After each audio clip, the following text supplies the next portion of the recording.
اس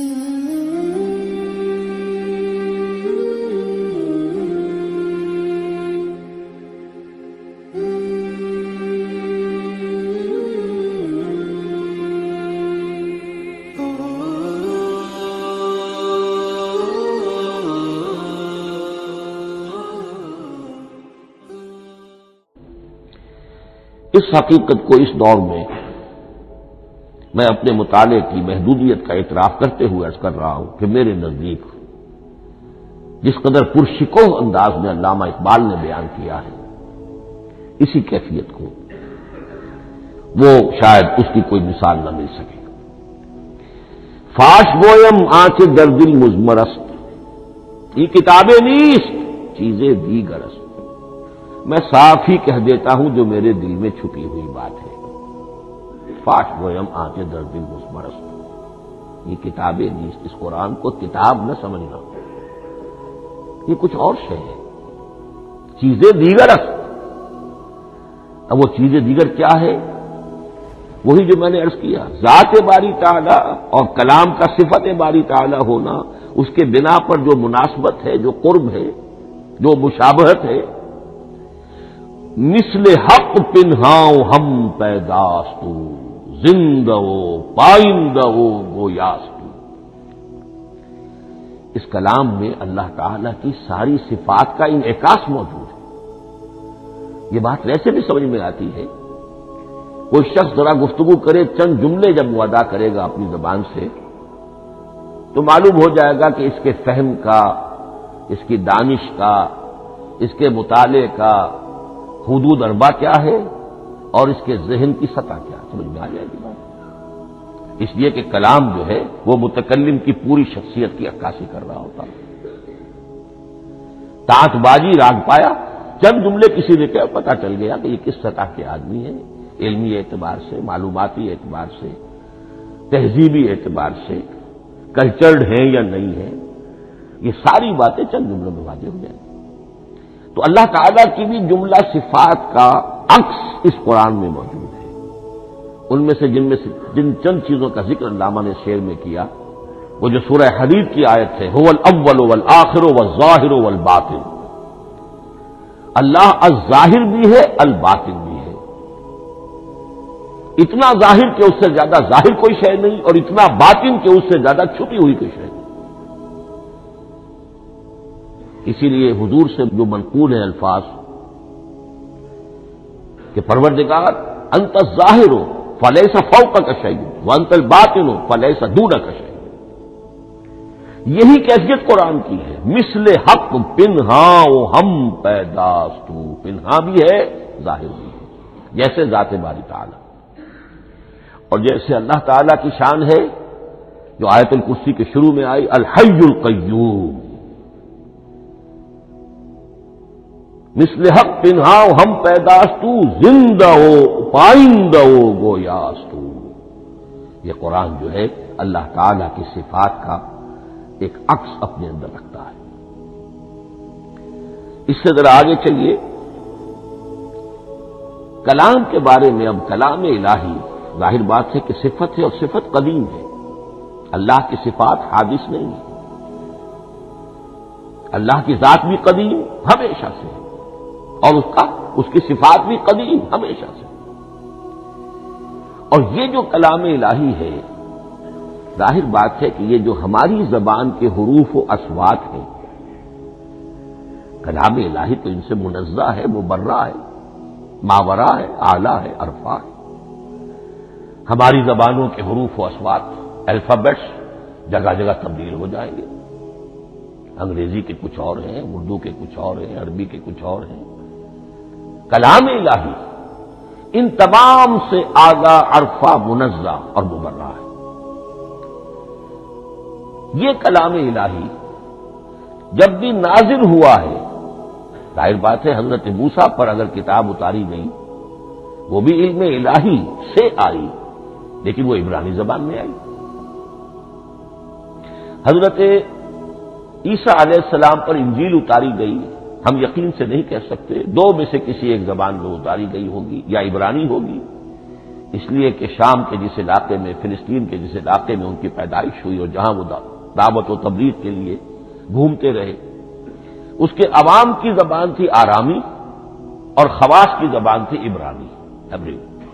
تو یا تو وہ بھی تورات کی طرح عبرانی ہی میں نازل ہوئی تھی یا آرامی میں ہوگی، لیکن اب کوئی نسخہ نہ ہیبریو کا، کوئی قدیم نسخہ دنیا میں موجود ہے، نہ آرامی کا۔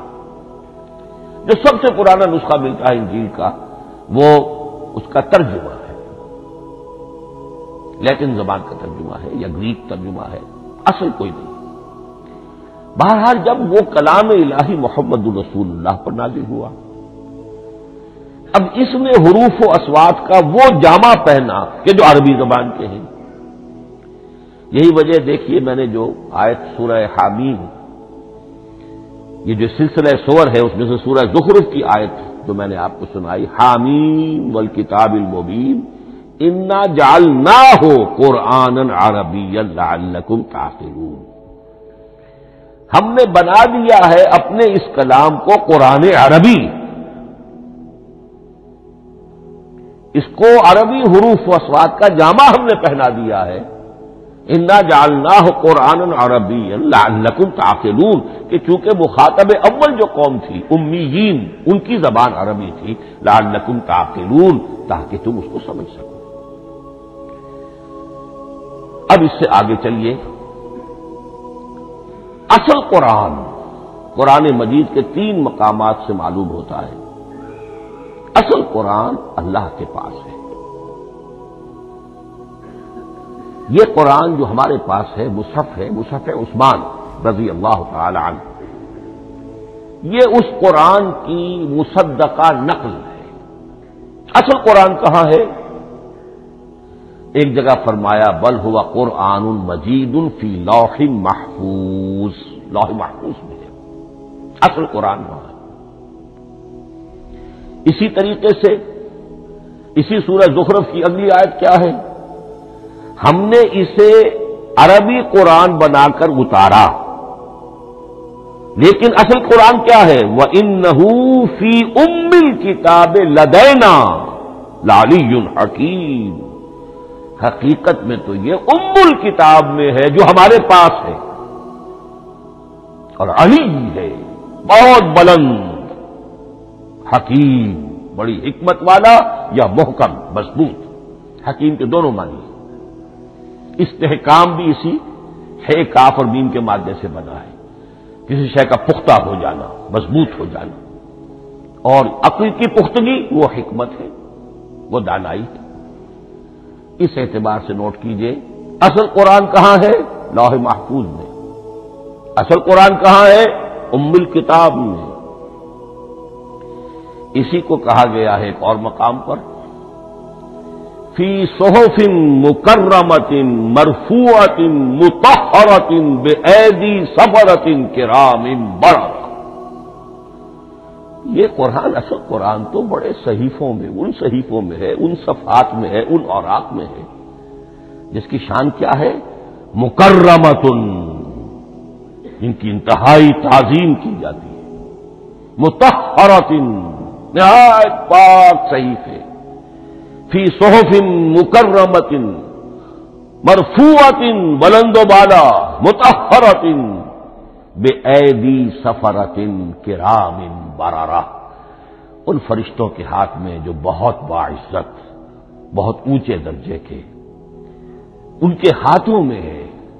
وہ لوگ ہیں کہ جب جن کی تحویل میں ہے یہ کلام پاک، فی صحف مکرمۃ مرفوعۃ مطہرۃ بِأَیْدِی سَفَرَةٍ کِرَامٍ بَرَرَةٍ۔ اب اسی کو بیان کیا ہے سورہ واقعہ میں، فلا اقسم بمواقع النجوم، تو نہیں، میں قسم کھاتا ہوں ستاروں کے ڈوبنے کی جگہ کی۔ وَإِنَّهُ لَوْ تَعْلَمُونَ لَقَسَمٌ عَظِيمٌ، وَإِنَّهُ لَقَسَمٌ لَوْ تَعْلَمُونَ عَظِيمٌ، اور اگر تم جان سکتے تو یہ بہت بڑی قسم ہے جو ہم نے کھائی ہے، بہت بڑی گواہی ہے جو ہم نے پیش کی۔ اب تدریجاً اس کا انکشاف ہو رہا ہے۔ یہ آج جو تصور ہے بلیک ہولز کا، اس سے کچھ کچھ اندازہ ہوتا ہے یہ ستارے کہاں ڈوب جاتے ہیں، بڑے بڑے ستارے نسیم منسیہ ہو جاتے ہیں، ستارے نہیں پوری پوری گیلیکسیز اس میں گم ہو جاتے ہیں، وہ مقبرے ہیں بڑی بڑی گیلیکسیز کے۔ فلا اقسم بمواقع النجوم وانه لقسم لو تعلمون عظیم انه لقرآن کریم، یہ قرآن ہے بہت باعزت، فی کتاب مکنون، اور یہ اس کتاب میں جو چھپی ہوئی ہے۔ یہ لوح مکنون کا لفظ آتا ہے قرآن مجید میں، جیسے موتی ہوتے ہیں انہیں چھپا کر رکھا جاتا ہے ڈبیوں میں، مخملی ڈبیوں کے اندر موتیوں کو، اسی طریقے سے فی کتاب مکنون لا یمسہ الا المطہرون، وہ صحیفے بھی بہت مطہرہ تھے اور ان کو چھو نہیں سکتے مگر وہی جو انتہائی پاک ہے، ملائکہ مقربین، جن کے قریب سے بھی ہو کر معصیت یا گناہ کا کوئی تصور تک نہیں گزر سکتا، وہ ہیں جو اس کو چھوتے ہیں، ان کے ہاتھوں میں ہے، ان کی تحویل میں ہے۔ یہ ہے وہ چیزیں کہ جس سے اندازہ ہوا کہ اصل قرآن کہاں ہے۔ یہ جو ہمارے پاس ہے در حقیقت یہ نقل مطابق اصل ہے، مصدقہ نقل ہے۔ اب اس میں آپ سے عرض کر دوں کہ ایک بہت خوبصورت بات ہمیں جو ملتی ہے، تورات میں جو استثناء، جو صفر استثناء ہے ڈیوٹرانومی، اس کے 18ویں باب میں 18ویں اور 19ویں آیات جو ہیں اس میں ذکر موجود ہے، میں ان کے لیے انہی کے بھائیوں میں سے تیری مانند ایک نبی برپا کروں گا۔ اللہ تعالیٰ کلام فرما رہے ہیں یہاں حضرت موسیٰ علیہ السلام سے، آج بھی موجود ہے اولڈ ٹیسٹمنٹ ڈیوٹرانومی یا کتاب استثناء، صفر استثناء، اس کا 18واں باب، اس کی 18ویں اور 19ویں آیات جب چاہیں جا کر دیکھیں۔ میں ان کے لیے ان کے بھائیوں ہی میں سے تیری مانند ایک رسول اٹھاؤں گا، میں ان کے لیے انہی کے بھائیوں میں سے تیری مانند ایک نبی برپا کروں گا اور اپنا کلام اس کے منہ میں ڈالوں گا، اور جو کچھ میں اس سے کہوں گا وہی وہ ان سے کہے گا۔ یہ ہے جو پیشین گوئی ہے محمد الرسول اللہ صلی اللہ علیہ وسلم کی، اور یہاں وہ فرق واضح کر دیا گیا، اے موسیٰ تم سے تو یا تو ہم نے کلام کیا ہے یا تمہیں جو کتاب دی ہے وہ لکھی ہوئی دی ہے، لیکن جو نبی تیری ہی مانند میں برپا کروں گا۔ اب اس میں بھی نوٹ کرنے کی بات ہے کہ حضرت موسیٰ کے مشابہ نبی اکرم صلی اللہ علیہ وسلم کے سوا کوئی نبی نہیں، صاحب کتاب وہ بھی تھے، صاحب کتاب محمد بھی ہے، صاحب امت وہ بھی تھے اور صاحب امت محمد رسول اللہ ہے، تیری مانند صاحب شریعت۔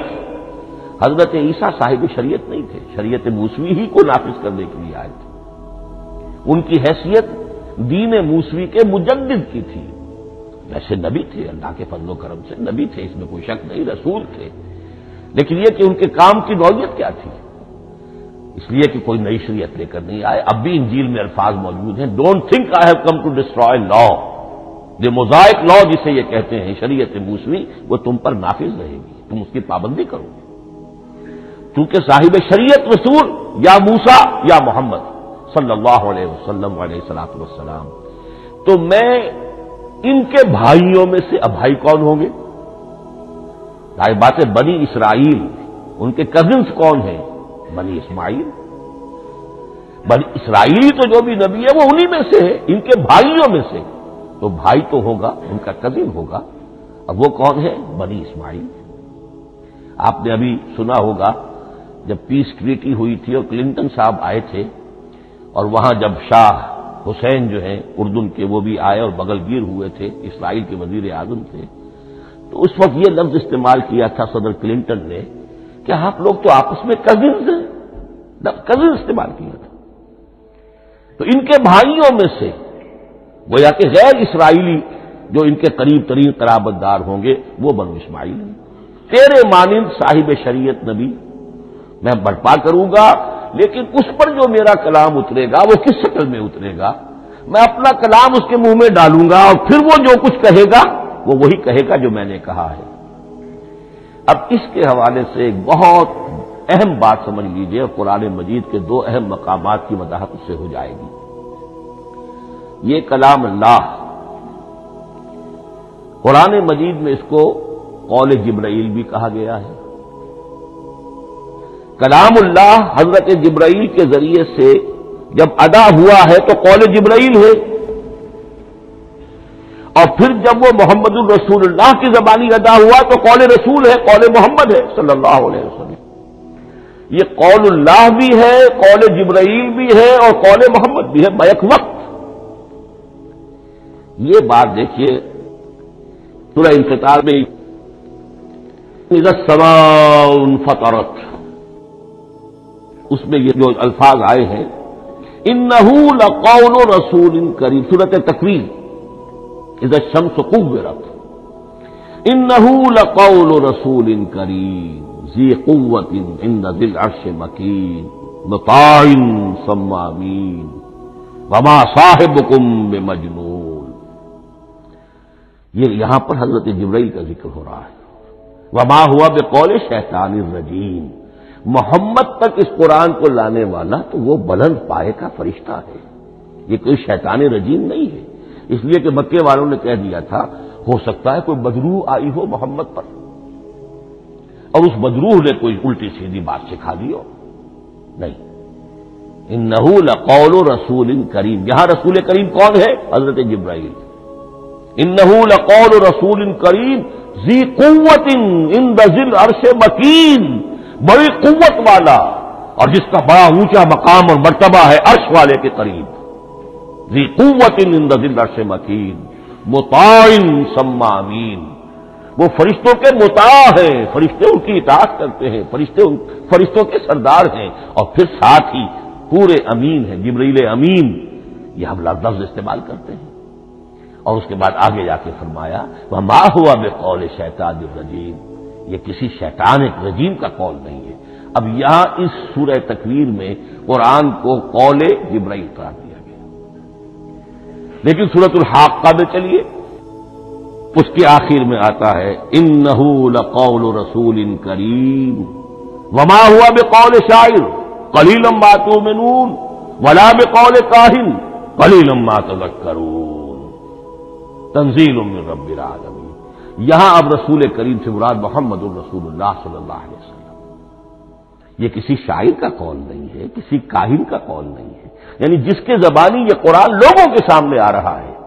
جبرائیل کا قول ہو کر تو محمد پر نازل ہوا صلی اللہ علیہ وسلم، لیکن اب لوگوں کے سامنے وہ قول محمد بن کر آ رہا ہے۔ انہ لقول رسول کریم وما ہوا بقول شاعر قلیلا ما تؤمنون ولا بقول کاہن قلیلا ما تذکرون تنزیل من رب العالمین۔ تو قرآن مجید کلام اللہ ہے، پھر وہ قول جبرائیل بنا جب جبرائیل نے آ کر محمد کو سنایا، اور پھر وہ قول محمد بنا جب محمد کی زبان مبارک سے لوگوں نے اسے سنا، اہل عرب نے سنا، اور پھر وہ بات پھیلتی چلی گئی۔ اب آخری بحث اس موضوع پر جو ہے وہ یہ ہے، کلام الہی کی 3 صورتیں ہیں جو قرآن مجید میں سورہ شورى کی آیت نمبر 51 میں بیان ہوئی۔